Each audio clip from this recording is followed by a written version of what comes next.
Good morning and happy Human Rights Day, and I hope you're all safe and well in these difficult times. Yang Berhmat Dato Sri Hishamuddin Hussein, the Minister of Foreign Affairs, Yang Berhmat Dato Taqiyuddin B. Hassan, Parliament and Law Minister in the Prime Minister's Department, Yang Berbahagia Tan Sri Othman Hashim, the Chairman of Suhakam, Excellencies, esteemed moderators and speakers, my dear UN colleagues, distinguished participants. Thank you so much for joining us today, and a very warm welcome to this joint commemoration of Human Rights Day 2020, which is being organized virtually during these difficult times for obvious reasons with our esteemed partners, the Ministry of Foreign Affairs, the Legal Affairs Division of the Prime Minister's Department, and Suhakam. I think it is very special that we celebrate this day together. We have come to the end of 2020, a year which began with much to celebrate, with the UN turning 75, with the Sustainable Development Goals reaching its 5th year of implementation, and with the launch of the Decade of Action by the UN Secretary General to accelerate the SDG achievements by 2030. However, the enthusiasm with which we welcomed this year has dissipated in the face of COVID-19. The pandemic has caused catastrophic loss of lives and devastated economies around the globe. Equally devastating is the impact it has been having on the development and lives of the most vulnerable parts of our societies. How we recover from this pandemic is therefore critical. And if we are to achieve our shared aspirations for a better world, a more sustainable planet where no one is left behind, human rights must be central to recovery. Ladies and gentlemen, today we celebrate the 72nd anniversary of the adoption of the Universal Declaration of Human Rights, or UDHR. One of the most influential documents in the history of mankind, which embodies the core values of the United Nations and the work that we do. Please allow me to refer to the preamble of the Universal Declaration, which I think beautifully emphasizes that, I quote, "The recognition of the inherent dignity and the equal and inalienable rights of all members of the human family is the foundation of freedom, justice and peace in the world," unquote. I believe there's much wisdom in this sentence, linking the upholding of dignity and equal rights to our enjoyment of freedom, justice and peace. And the evidence since the Second World War has supported this connection. Indeed, the respect for human rights has served as a basis of peaceful and just societies. The Universal Declaration was the starting point for the great covenants and conventions which further detailed what equal and inalienable rights comprises of. And it also led to further elaborations on how human rights must be applied in the context of vulnerable groups, such as minorities, women, children, and people living with disabilities.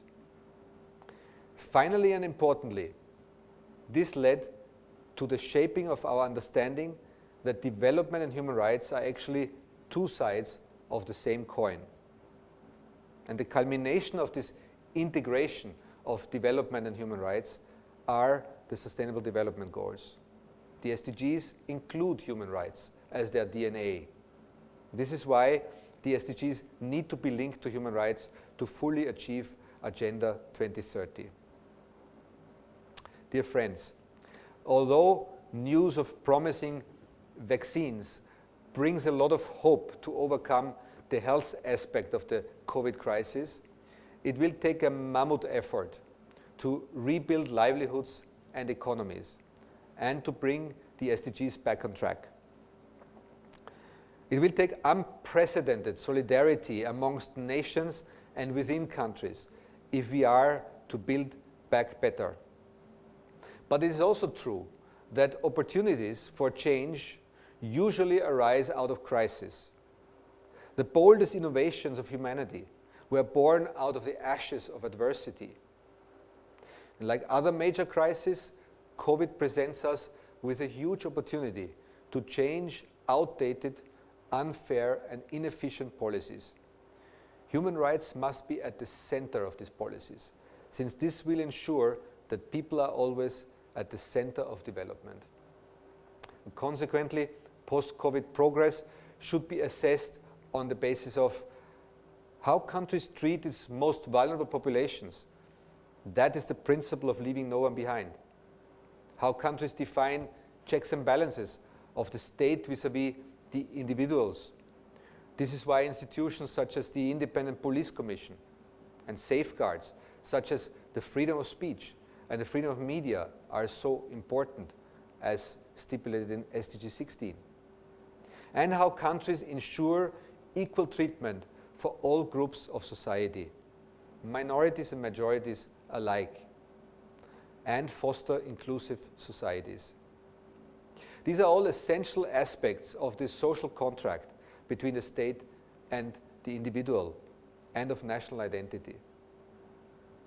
It is also very crucial to engage youth as a key agent of change during this unprecedented time. Youth are essential actors to shape the new normal for a more equitable, sustainable, and just world. Ladies and gentlemen, I would like to acknowledge Malaysia's commitment to human rights. The United Nations have been proud to work in your beautiful country since before independence. And we have been pleased to support Malaysia in various human rights efforts. In this regard, we commend the recent development of an effective system to monitor the implementation of Universal Periodic Review, or UPR, recommendations that is mapped to the SDGs.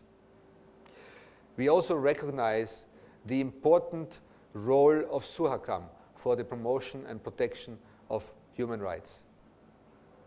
We, as the UN in Malaysia, stand ready to support government and other partners now and in the future, and look forward to further strengthening our collaboration by signing the United Nations Sustainable Development Cooperation Framework as soon as possible. On this 72nd International Human Rights Day, let us reinforce our commitment to work on the progressive realization of human rights. Let's recover better and stand up for human rights. Thank you.